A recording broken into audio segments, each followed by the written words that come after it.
मृत्यु क्या है? आत्मा क्या है? स्वयं मृत्यु के देवता से सीखते हैं।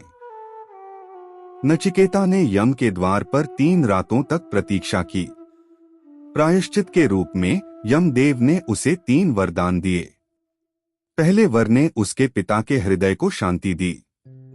दूसरे ने उस पवित्र अग्नि का रहस्य बताया जो भूख, भय और शोक से परे ले जाती है। तब यमदेव बोले, बोलो नचिकेता, तुम्हारा तीसरा वरदान शेष है। नचिकेता, हे यमदेव, मृत्यु के बाद क्या होता है, इसे लेकर संदेह है। कोई कहता है स्व आत्मा का अस्तित्व रहता है, कोई कहता है नहीं। मैं केवल यही जानना चाहता हूं।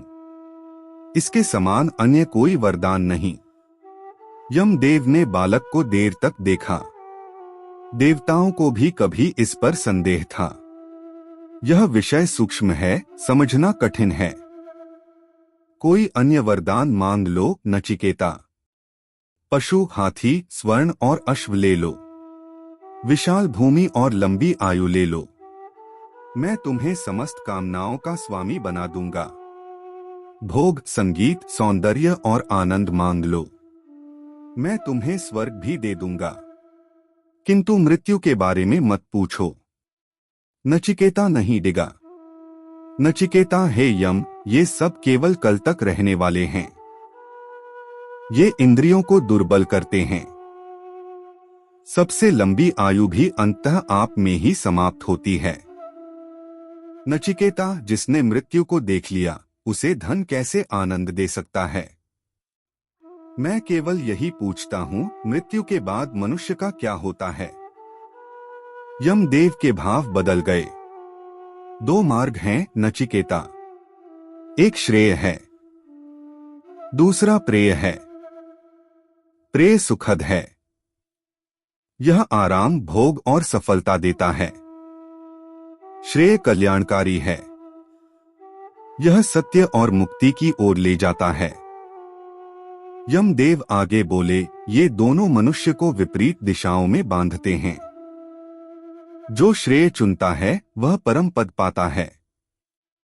जो प्रेय चुनता है वह बार बार गिरता है। तुमने इनका अच्छी तरह परीक्षण किया है। सामने होने पर भी तुमने भोग को नहीं चुना, तुमने श्रेय को चुना है। कई विद्वान भी यहां चूक जाते हैं। अज्ञान में रहकर भी वे स्वयं को बुद्धिमान मानते हैं। चक्कर काटते हुए वे अंधे के पीछे चलने वाले अंधे की तरह भटकते हैं।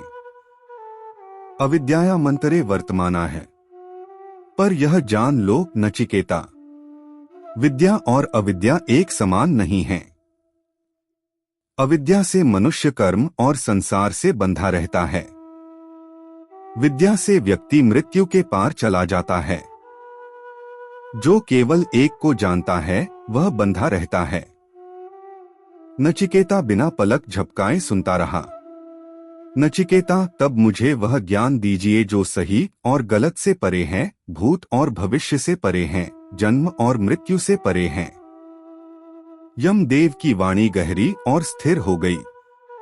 आत्मा जन्म नहीं लेती, न ही इसकी मृत्यु होती है।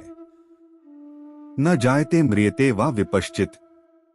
यह कहीं से नहीं आई, न ही इससे कुछ उत्पन्न हुआ।